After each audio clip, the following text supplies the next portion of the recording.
سلام بر عزیزان جان. اگر در زندگی مشترک شما فرد یا افرادی هستند که شما یا همسرتان را مانند عروسک دستی به بازیچه گرفته‌اند، زمان آن است که ریسمان‌های عروسک را ببرید. دیگر به افراد اجازه ندهید احساس گناه را در شما برانگیزند. اینقدر نگویید که کاری از دستتان بر نمی آید. اگر حس می کنید در صورتی که خواسته های غیر منطقی آنها را قبول نکنید، رابطه دوستی را از دست خواهید داد، باید بدانید که این شخص دوست شما نیست، بلکه فردی عروسک گردان است و شما را بازیچه دست خودش قرار داده است.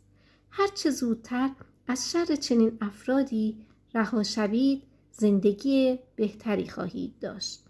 دعای امروز: خداوندا، از تو ممنونم که اجازه ندادی بازیچه دست دیگر افراد باشم و زمانم را صرف خوشنود کردن و برآورده کردن خواسته ها و آرزوهای آنها کنم.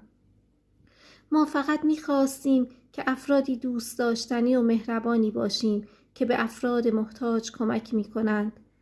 اکنون تو ما را یاری کن که شجاعت بریدن ریسمان کسانی که ما را بازیچه دست خود قرار دادند و از ما به نفع خود استفاده کردند را داشته باشیم.